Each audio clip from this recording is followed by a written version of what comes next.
여호와 하나님을 곁에 모시는 천사를 수놓아 만든다는 거죠. 그러니까 그러면 요즘에는 엉뚱한 자꾸 단어가 떠올라서 엉뚱하게 해석할 수가 있어서 그룹 이건 천사인 것을 확인을 해봅니다.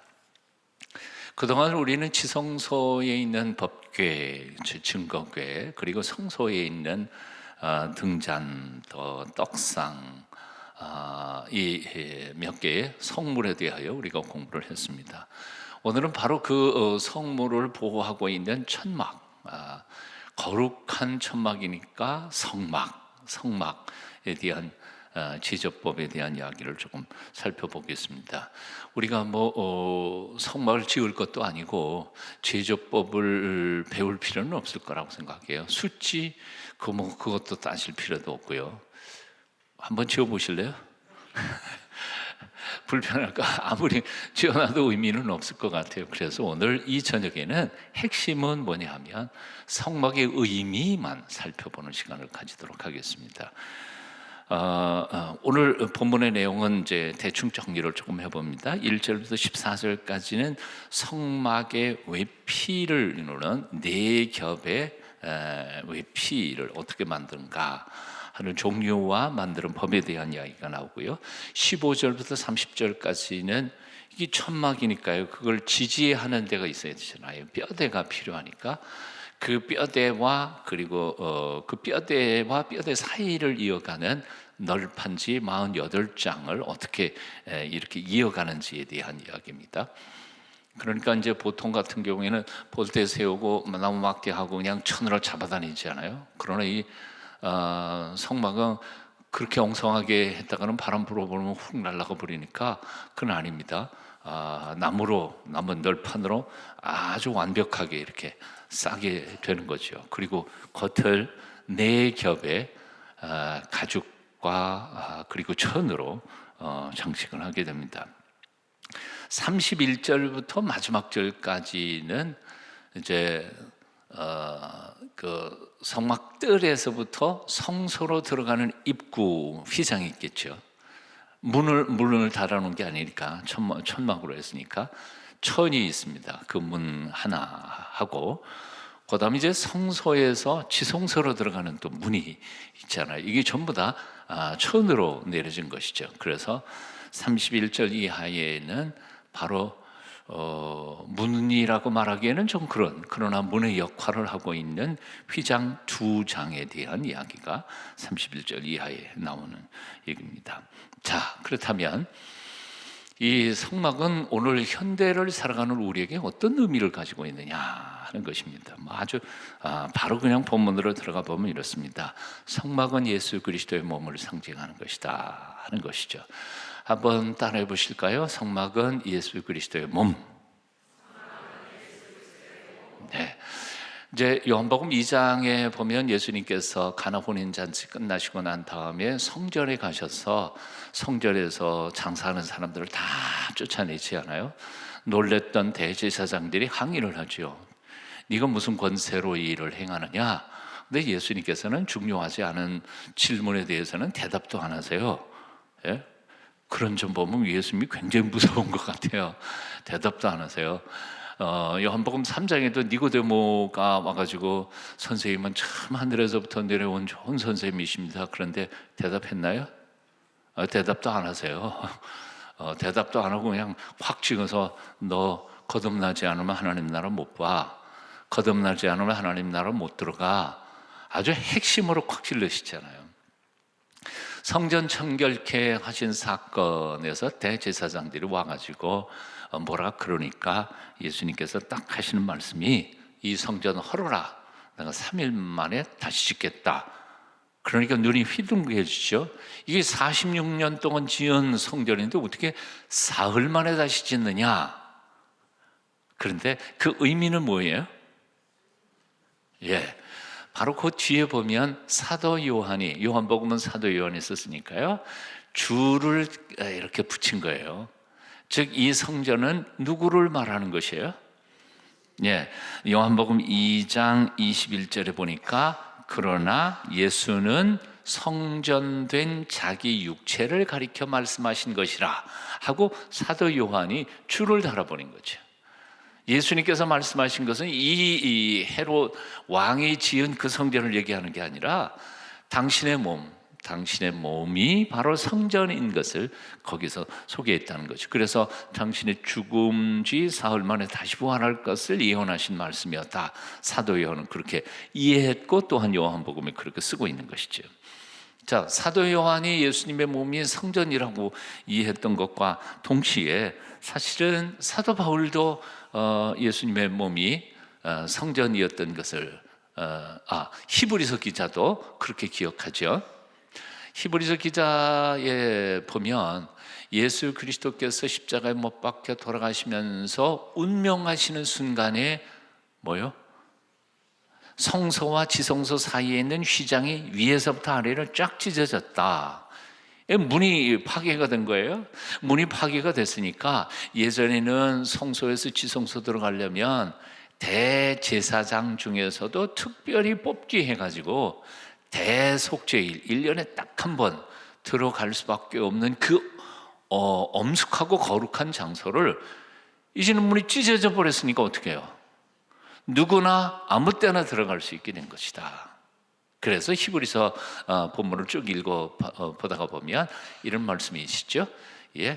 찢어지신 예수 그리스도의 몸을 통과하여 거룩하신 하나님을 만나러 가는 살 길이 열렸다고 소개하죠.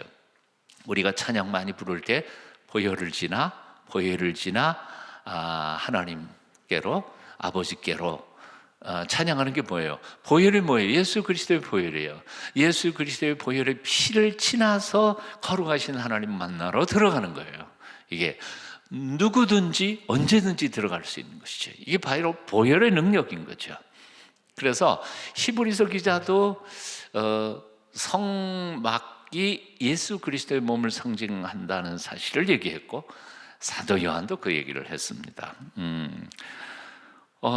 여호와께서 보여주신 이 성막의 구조와 거기에 제작법은 곰곰이 묵상하면 바로 예수 그리스도의 인품과 그 사역에 대한 굉장히 중요한 상징적 교훈을 담고 있는 게 틀림이 없어요.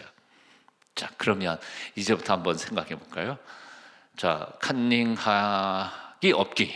그렇지만 대충 컨닝하여 모르는 사람은 빨리. 자, 성막은 4겹으로 이렇게 해야 됐어요. 첫 번째 맨 껍데기는 뭘로 해요? 빨리 컨닝해요. 아이고 뭐 컨닝했다고 제가 뭐 시험 점수 깎을 것도 아니고. 해달의 가죽, 해달이라고 하는 거 이제 동물의 껍데기인데요. 껍데기가 무슨 색이요? 칙칙한 까만색인 거죠. 까만색. 그래서 보통 아프리카 지역도 그렇고요. 그 해달을 잡아서 예로부터 그 가죽은 뭐였을까요? 신발 만들어요. 신발 만드는 거예요. 그러니까 이게 뭐 고급 가죽이라고 말할 수는 없어요. 질기긴 질기고 방수는 하니까 사실은 해달의 가죽은 천막에서 비 막을 수 있는 것이니까 칙칙하고 검정으로 가는 아름답지 못한 것이 해달의 가죽입니다. 자, 두 번째 해달의 가죽 안에는 뭘 또 하나요? 염소털, 염소의 털. 또 그 안에는 뭐예요? 금방 안 읽었구나 참. 빨리 읽어보세요. 빨리 눈치 보고. 성경책을 안 가져왔네요. 피로 물들인 양의 가죽이에요. 양가죽을 섞었어요. 붉은색이에요. 까만 해달의 가죽, 거의 대부분은 까만 염소털, 그 다음에 붉은 피로 물들인 양의 가죽. 그 다음에 안쪽에는 뭐예요? 맨 안쪽에 이제 끝이죠. 홍색, 자색, 청색 실로 그룹 천사들을 수놓은 아름답고 화려한 그게 맨 안쪽에 있는 거죠. 굉장히 아름다운 모습입니다.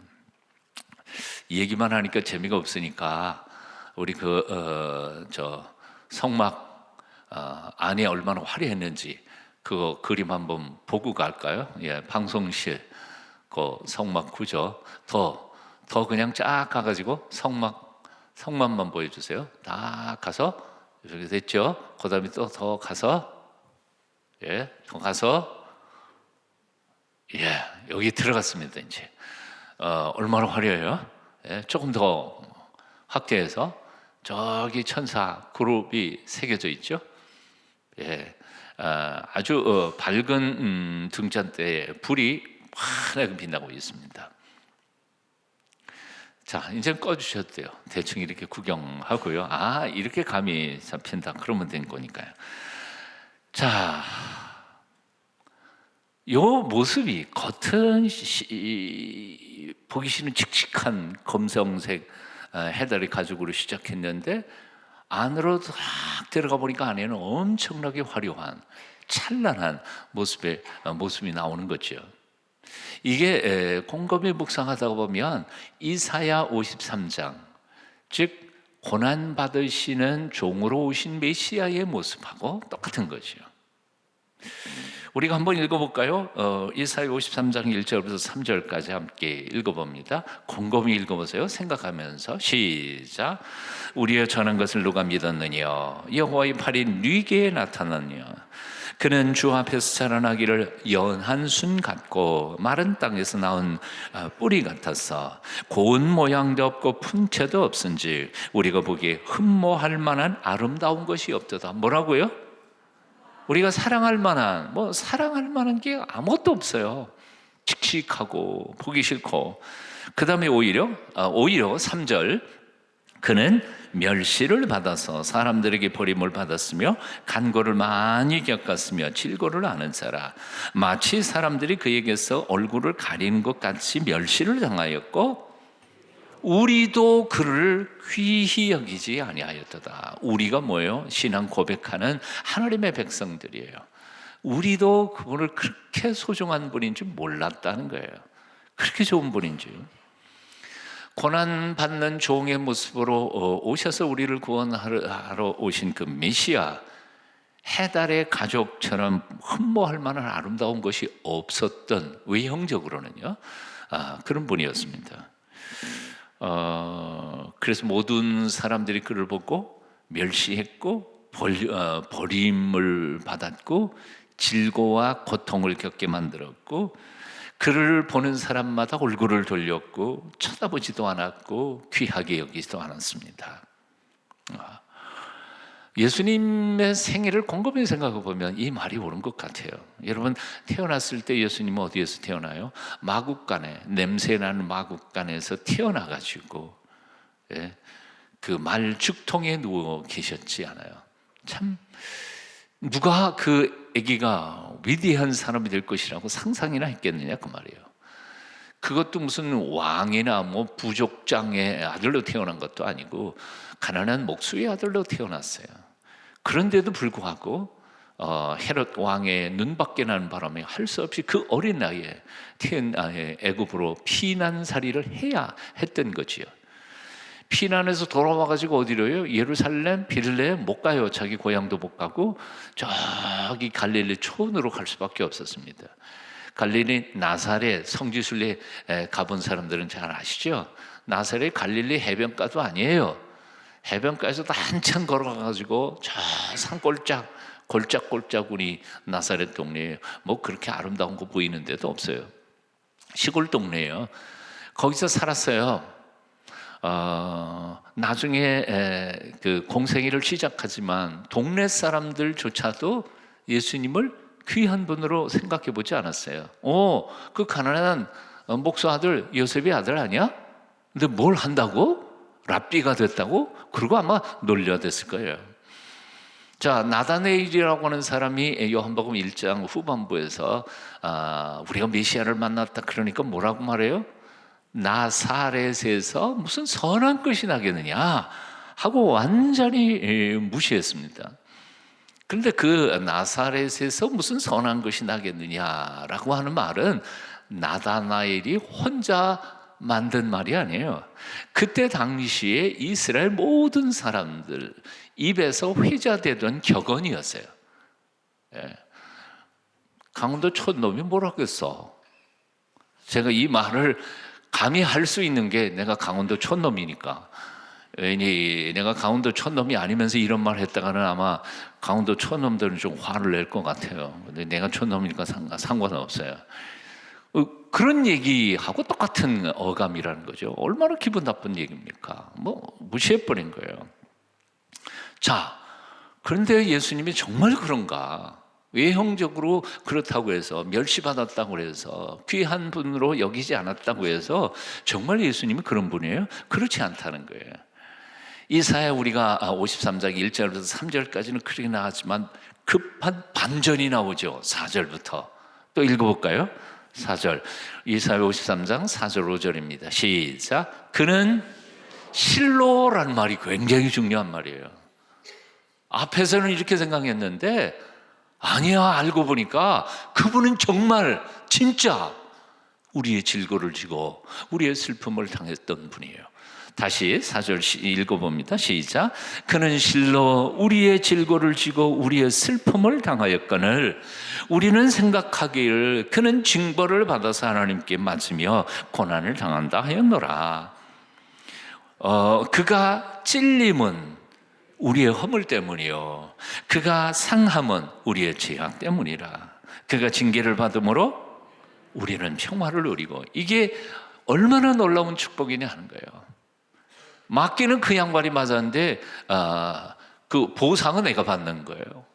그 다음에 그가 채찍에 맞음으로 우리는 나음을 얻었도다. 그 나음이란 말이 영어로는 힐링이에요. 우리가 그렇게 좋아하는 건강, 병이 낫는 거예요. 치유예요. 놀라운 축복이 바로 예수 그리스도 그분으로 말미암아 우리에게 하나님께서 선물로 주신 것들이라는 거죠. 얼마나 놀라운 것이냐 그예요. 자, 예수님이 어떤 분이세요?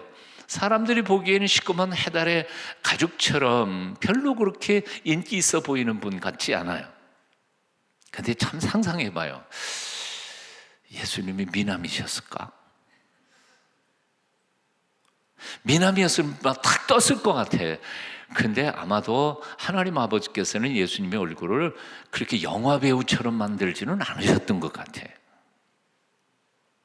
동의 안 하셔도 괜찮아요. 이건 제 생각이니까 뭐 어때요? 뭐 여하튼 그럼에도 불구하고 예수 그리스도는 실상 안으로 들어가 보면 우리를 구원하기 위하여 죽으러 오신 살아계신 하나님이시라는 거죠.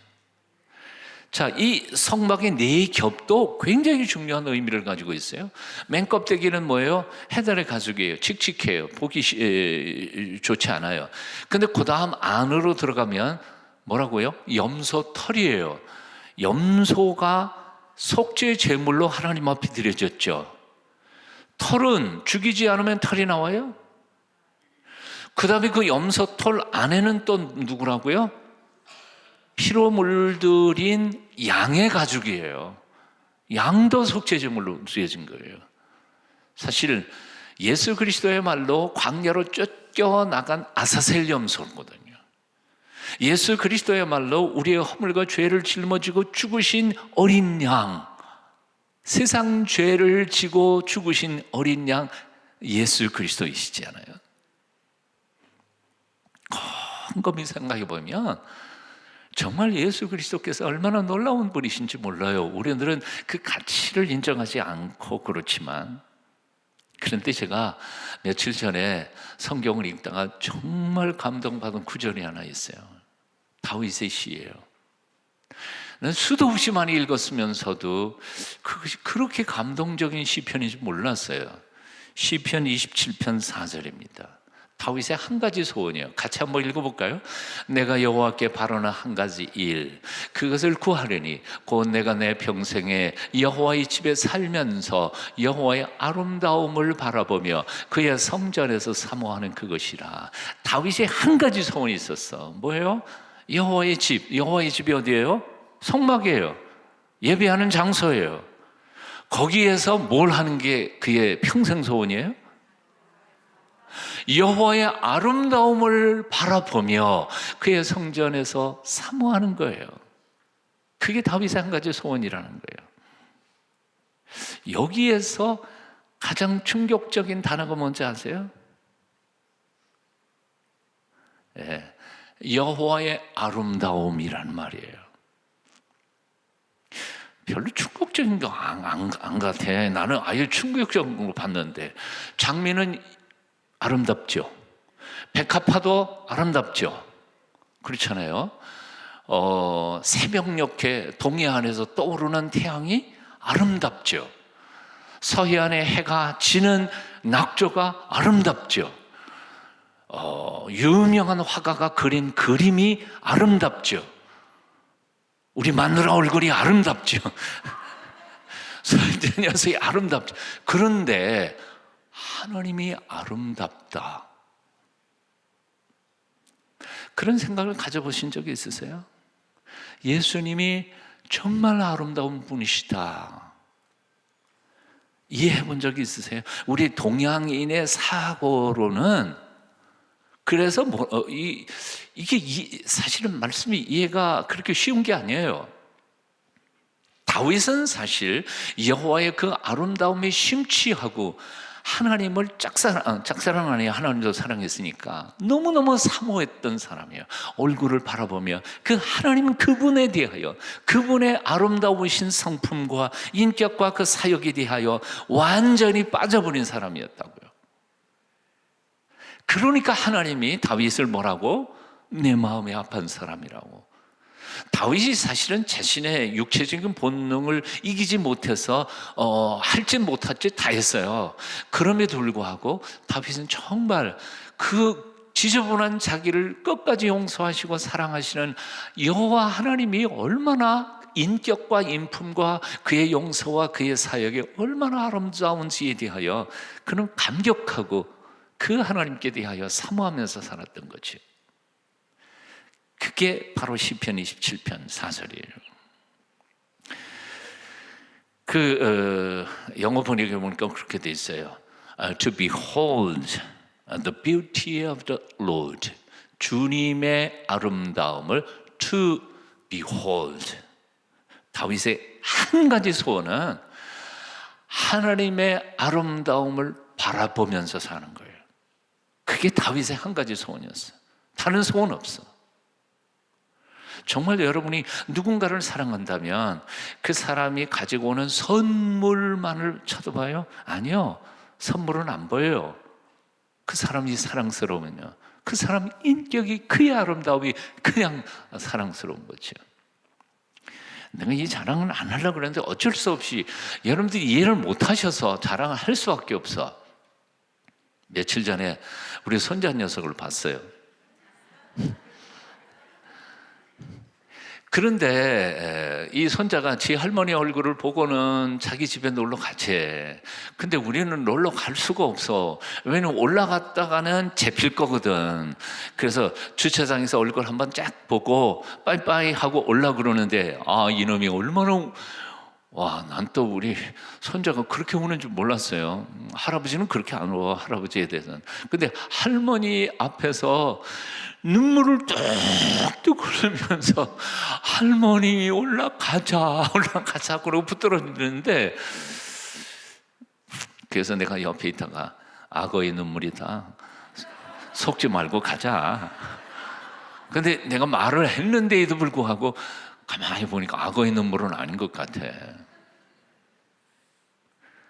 요즘에 아이들이 꽤가 있잖아요. 그래도 나도 눈치가 있는데, 옛날에는 사실 걔가요 초콜릿 좋아해서 할머니 좋아했어요. 할머니가 주는 거, 맛있는 거 좋아해서 할머니 좋아했어요. 근데 이번에는 내가 느낀 게 초콜릿이 아니야, 할머니가 좋은 거야. 그러니까 할머니하고 놀고 싶은 거야. 그러니까 할머니 가면 안 돼. 그러니까 우리 집사람이 옆에 있다가 나는 기다리고 빨리 가야 되는데 분당에서 와야 되니까, 그러니까 눈치를 보면서 말을 잘 못하더라고요. 그래서 그 손자한테 이렇게 얘기하는 거야. 할머니 가서 전화할게.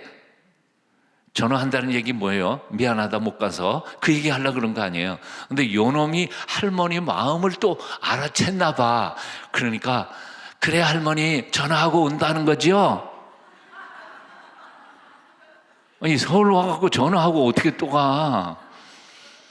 대답을 못하고 그냥 입 꼭 다물고 있어. 그러니까 지 엄마가 옆에 있다가 그냥 적당히 마무리해가지고 그냥 데리고 들어갔어요. 근데 차 몰고 오는데 전화가 왔어.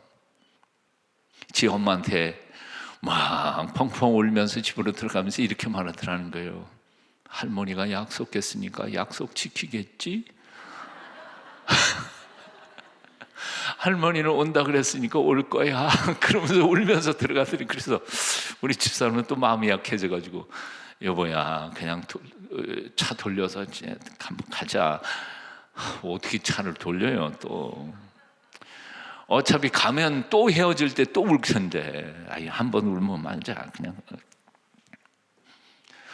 이 사건을 왜 얘기하는지 아세요? 4살, 5살짜리 아이가 이미 할머니가 주는 선물, 과자, 초콜릿이 아니라 할머니를 좋아하게 된 거죠. 할머니를 사랑하게 된 거예요.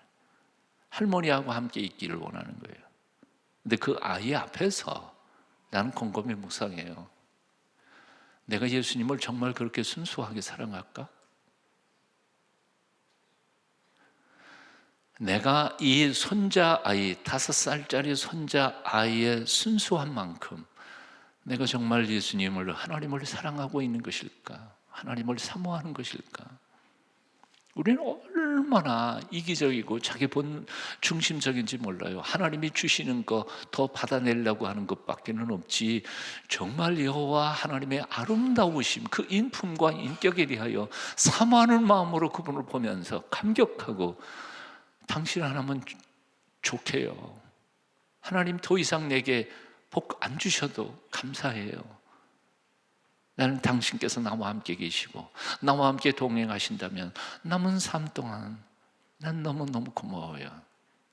바로 이거 아니냐 이거예요.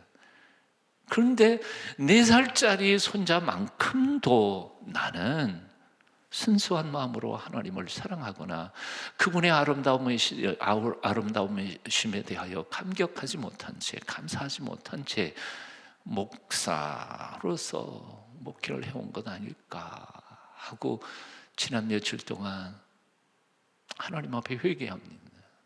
정말이에요. 새 번역에 보니까 그 시편 27편 4절을 이렇게 번역했더라고요. 새 번역에 주님 나에게 단 하나의 소원이 있습니다. 나는 오직 그 하나만 구하겠습니다. 그것은 한평생 주님의 집에 살면서 주님의 자비로우신 모습을 보는 것과 성전에서 주님과 의논하면서 살아가는 것입니다. 돈 더 달라고 그랬죠? 아니에요. 승리하게? 아니에요. 건강하게? 장수하게? 아니에요. 저의 단 한 가지 소원이 있습니다. 주님의 집에서 주님과 함께 사는 겁니다. 주님의 그 아름다우심을 올려다보면서 사모하면서 하나님의 얼굴을 보면서 사는 거, 그게 소원이라는 거지. 현대인의 성경에는 또 이렇게 되어 있어요. 내가 평생 여호와의 집에서 살며 그의 아름다움을 바라보고 성전에서 그를 묵상하는 일이다. 뭐요? 한 가지, 내 평생의 한 가지 소원이. 예수님께서 아름답다고 느껴지십니까, 여러분? 예수님께서 주시는 선물에는 관심이 많지만 그분의 인격과 나를 위하여 행하신 그의 사역들에게 대하여 감격하고 그분만을 바라보면서 살 결단이 생기느냐, 그거죠. 오늘 이 시간 하나님이 불러 가셔도 아멘 하고 갈 수 있느냐, 그 말이에요. 정말 순수한 마음으로 그를 사랑할까? 예수님, 제게 더 이상 아무것도 안 주셔도 됩니다. 그저 예수님의 얼굴을 바라보며 당신의 그 아름다운 인격과 아름다움을 감상하면서 사모하면서 살아가기를 소원합니다. 이런 아름다운 믿음의 고백이 오늘 이 저녁에 여러분의 고백이 되게 하시고 앞으로 남은 사순절 특별 새벽 기도회 때마다 주님과 사랑이 싹트고, 진짜요. 주님이 주시는 사탕 몇 개 때문에가 아니라 주님 그분의 아름다우심 때문에 그분과 사랑이 깊이 싹트며 하나님의 놀라우신 축복을 경험하는 저와 여러분이 됐으면 좋겠습니다. 찬송가 하나 불러볼까요? 96장, 찬송가 96장 찬송 한번 부르겠습니다. 찬송가 96장, 우리가 많이 부르는 찬송이죠. 예수님은 누구신가 우는 자의 위로와.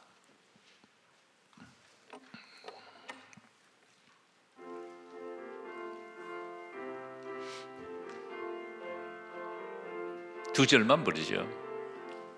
예수님은 누구신가 우는 자의 위로와 없는 자의 풍성이며 천한 자의 높음과 잡힌 자의 노임 되고 우리 기쁨 되시네. 예수님은 누구신가 약한 자의 강함과 눈먼 자의 빛이시며 병든 자의 고침과 죽은 자의 부활되고 우리 생명 되시네. 아멘. 아멘. 그렇습니다. 성막이 우리에게 주시는 첫 번째 영적 메시지는 성막은 예수 그리스도의 몸이라고 하는 것이죠. 두 번째 메시지가 있습니다. 성경을 주의 깊게 묵상하다가 보면 성막은 예수님의 몸만이 아니라 우리의 몸이기도 하다는 것이죠. 고린도전서 3장 16절에 보니까 이런 말씀이 있어요. 너희는 너희가 하나님의 성전인 것과 하나님의 성령이 너희 안에 계시는 것을 알지 못하느냐 했습니다. 한번 같이 읽어볼까요? 시작. 너희는 너희가 하나님의 성전인 것과 하나님의 성령이 너희 안에 계시는 것을 알지 못하느냐. 우리 몸이 뭐라고요? 성전이라, 거룩한 전이라는 거예요. 천막으로 말하면 성막인 거죠. 거룩한 천막이에요. 그리고 우리 안에 누가 계신다고요? 하나님의 성령, 하나님의 거룩한 영이 우리 안에 계신다, 그 말입니다. 그러니까 우리 몸은 우리 몸이 아니에요. 소유가 이전된 거예요. 하나님의 것이에요. 사실 어제 새벽에도 그 얘기를 했죠. 우리 몸 뭐예요? 흙이죠. 참된 안식, 참된 쉼이라고 하는 것은 뭐예요? 호흡을 깊이 하면서 호흡 속에서 내가 이 코에 하나님이 불어넣어 주신 이 호흡만 빠져버리면 그냥 한 덩이 흙일 수밖에 없다는 사실을 깨닫고 우리의 창조해 주신 하나님의 품 속에서 쉼을 얻는 것, 이것이 진정한 참된 안식이라는 거죠. 결국 우리는 흙이에요. 흙덩어리예요. 저는 사실은 한 35, 6년 목회하면서요, 제 손으로 장례 치른 사람들이 너무너무 많아요.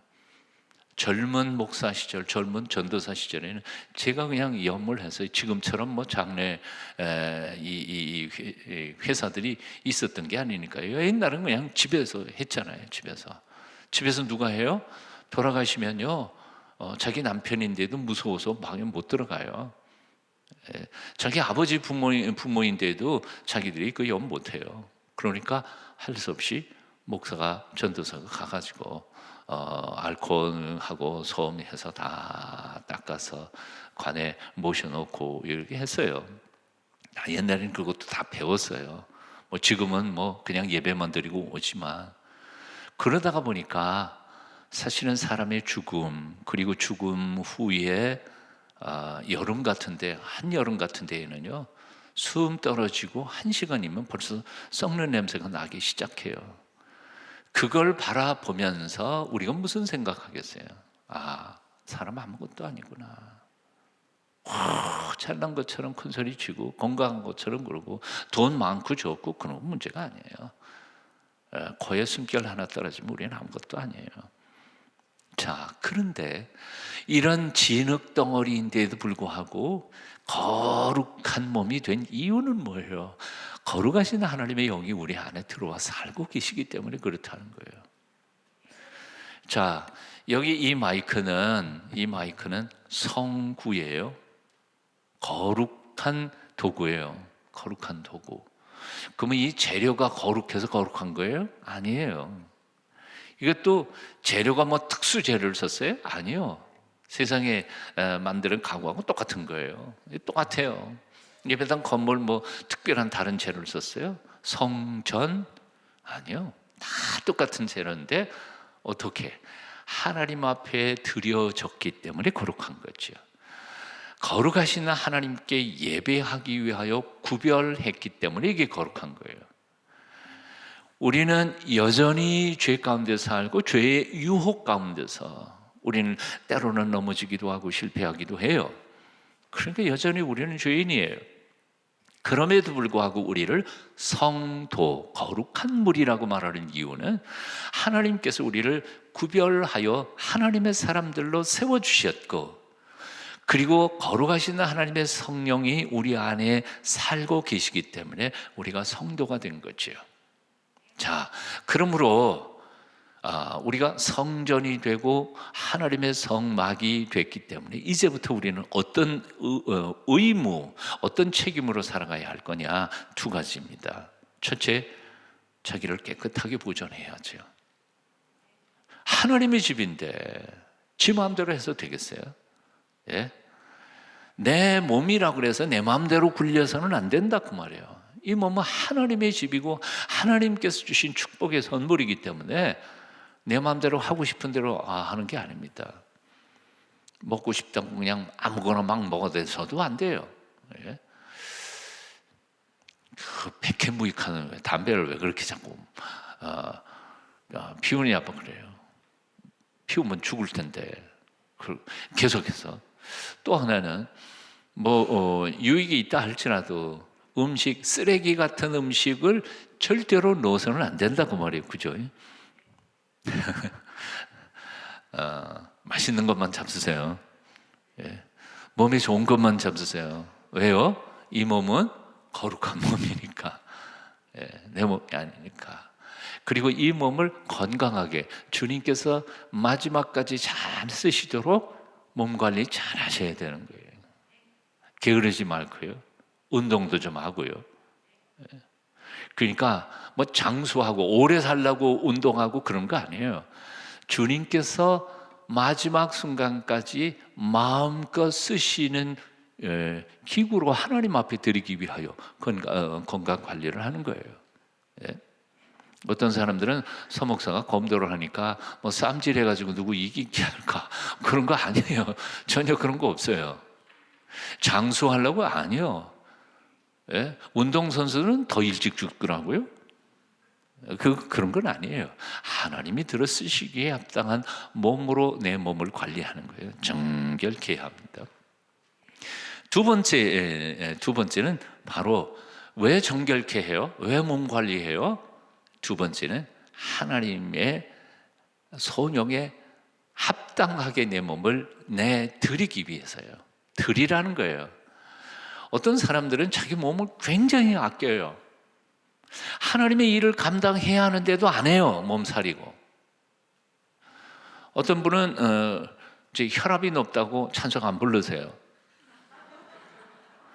찬송 막 부르다가 보면 혈압이 올라가니까 여기 뭐가 올 것 같다고 두려워하시니까요. 근데 글쎄요, 모르겠어요. 의사 선생님이 어떻게 말하는지 모르겠지만 나는 순수한 기쁨과 감격으로 찬송할 때 오히려 혈압도 하나님께서 조정해 주실 것이라고 믿어요. 하나님이 우리의 목숨의 주인 아니에요? 근데 또 만일 정반대로 부르다가 찬송 부르다가 이렇게 해서 세상을 떠나게 된다. 그렇다면 뭐 다른 사람들은 얘기 안 해요. 저 같으면 아멘일 것 같아. 저의 평생 소원이 강대상에서 설교하다가 떠나는 건데 교인들은 좀 황당하겠지만 뭐 그럴 일은 없을 것 같아요. 이제는 뭐 몇 년 안 남았으니까 설교하다가 갈 것 같지는 않지만, 그러나 혹시나 그런 소식이 나중에라도 들리거든 제 기도 응답인 줄 아세요. 서 목사님 뭘 잘못했는데 말이야 설교하다가 다 죽어. 그렇게 걱정하실 필요는 없어요. 그게 얼마나 큰 은혜예요. 성경 공부하다가 가면 감사할 것 같아요. 우리의 몸은 깨끗하게 보존하기 위해 존재하는 건 아닙니다. 일하기 위해 보존하는 거예요. 예, 일하기 위해. 어떤 글에 보니까 그런 게 있더라고요. 천사가 아주 귀한 보물을 가지고 이 지상에 내려왔습니다. 천사의 과제는 이겁니다. 이 세상에서 가장 아름다운 손을 가진 사람에게 그 보물을 나눠주는 거예요. 하나님께서 그에게 사명을 준 거예요. 온 세상 사람들이 그 소문을 듣고는 이 천사에게 보물 받으러 온 거예요. 자기가 제일 아름다운 손을 가지고 있다고. 그런데 왔는데 천사의 눈에는 하나도 마음에 들지 않았어요. 그러다가 어느 날 한 마을에 들어갔어요. 마을에 세 자매가 있는 집에 들어갔는데 세 자매가 첫 언니부터 오기 시작했습니다. 제일 큰 딸이 와가지고 천사에게 손을 딱 내밀면서 이렇게 말했습니다. 제 손 좀 보세요. 얼마나 아름답습니까? 부드럽습니까? 제가 관리를 잘하거든요. 맡아보세요. 향기가 납니다. 천사가 고개를 흔들었습니다. 둘째 딸 자신 있게 말했습니다. 이거 보세요. 저는 항상 깨끗이 씻습니다. 제 손 깨끗합니다. 근데 한쪽 귀퉁이에 있던 셋째 딸이 손을 감추면서 말했어요. 제 손은 미워서 못 보여드리겠습니다. 제 손은 너무 거칠어요. 매일 일을 하기 때문입니다.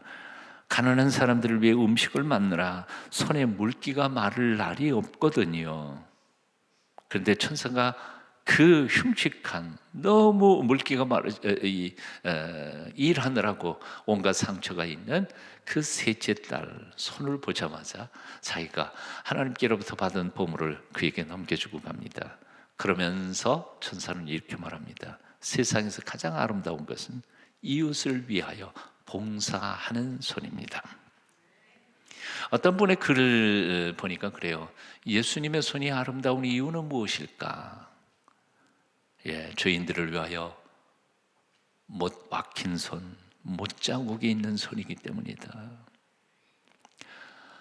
여러분, 이 사순절 기간 부활주일 아침까지 나는 얼마나 주님의 아름다움을 알고 있고 사랑하고 사모하는지 한번 정직하게 돌아보며 그분 거저 주신 이 거룩한 성전인 내 몸을 얼마나 아름답게 사용하고 헌신하며 섬기고 있는지를 묵상하며 거룩한 결단 있게 되시기를 축원합니다.